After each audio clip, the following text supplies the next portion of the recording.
अस्सलामु अलैकुम। आज के इस लेक्चर में हम usual properties of matrix multiplication की बात करें कि मैट्रिक्स मल्टीप्लिकेशन में कौन कौन सी प्रॉपर्टीज़ होल्ड करती हैं। वैसे मैट्रिक्स मल्टीप्लिकेशन में आप लोग ये याद रखें, जो एसोसिएटिव प्रॉपर्टी होती है वो होल्ड करती है, और इसी तरीके से जो एडिटिव इन्वर्स है वो होल्ड करता है। लेकिन यहाँ पे ये है कि हमारे पास ये यूजुअल प्रॉपर्टीज़ में जो कम्यूटेटिव प्रॉपर्टी है वो होल्ड नहीं करती। अब देखिए कैंसिलेशन लॉ से आप वेल फेमिलर हैं। जैसे यहाँ लिखा हुआ A B don't be equal to B A, देखें ना, ये दोनों एक दूसरे के इक्वल नहीं है। अगर कैंसिलेशन लॉ लगाएं तो आपको पता है कि जो लेफ़्ट साइड होती है वो लेफ़्ट से कैंसिल की जाती है और राइट जो होती है राइट से।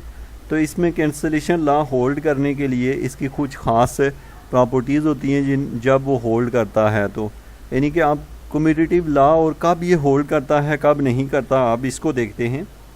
अब यहाँ पे आएँ, यहाँ पे हम लेते हैं, ये थ्योरम है, मोस्ट इम्पॉर्टेंट थ्योरम है कि कैंसिलेशन लॉज के मतलब।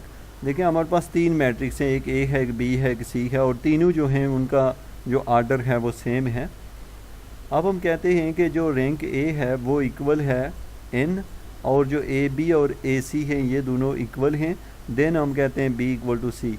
अब देखें, ए का रैंक क्या है एन, ए को हमने मल्टीप्लाई किया हुआ है बी से, और ए को ही मल्टीप्लाई किया हुआ है सी से, तो ए और ए कैंसिल हो सकते हैं। इन दैट केस के अगर आपने ये याद रखना है कि ए का रैंक है एन, बी का रैंक है एन, और सी का रैंक है एन, तो अगर इनके रैंक सेम हैं तो ये प्रॉपर्टी अप्लाई होती है। नेक्स्ट वन है, इफ़ रैंक ए जो है वो एन है, then A B is equal to zero. तो ए बी ज़ीरो आएगा, कब आएगा, implies B is equal to zero. यहाँ पे फिर बी ज़ीरो होगा, hence if A B is equal to zero but A is not equal to zero. देखें अगर ये ए ज़ीरो हो जाए तो उसका रैंक एन नहीं आएगा, उसका रैंक ही पॉसिबल नहीं है। तो इसलिए जब ए बी का आंसर ज़ीरो आए तो आप ये समझें कि बी मैट्रिक्स जो है वो ज़ीरो है। As well as B matrix is not zero, then rank of A जो है वो लेस देन एन है, and the rank of B is less than n है। तो दोनों का जो रैंक है वो एन से लेस है। अब नेक्स्ट है हमारे पास है तीसरा है, इफ़ ए इज़ सिंगुलर, अगर ए सिंगुलर हो, and so are B A and A B. तो यहाँ पे हम इसको, अगर ये सिंगुलर हो तो फिर ए बी और बी ए लिखने में कोई हर्ज नहीं है। तो ये हमारे पास थ्योरम है कैंसिलेशन लॉ में। आपने इसकी 3 स्टेटमेंट्स देखी हैं, नीचे इसने इसका प्रूफ दिया हुआ है।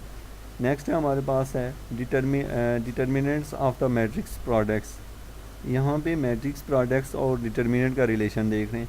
देखिए डिटर्मिनेंट ए बी का निकालो या बी ए का निकालो, या डिटर्मिनेंट ऑफ ए निकाल के डिटर्मिनेंट बी से मल्टीप्लाई करो, कोई फ़र्क नहीं पड़ता।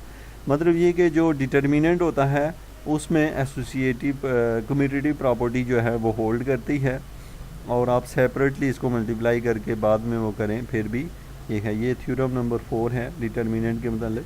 नेक्स्ट है हमारे पास है एक्सरसाइज है 7.8 है। तो इन एक्सरसाइज को हम एंड पे भी जाके एक जनरली जो है सारे थ्योरीज़ को भी डिस्कस करेंगे, चैप्टर रिव्यू करेंगे।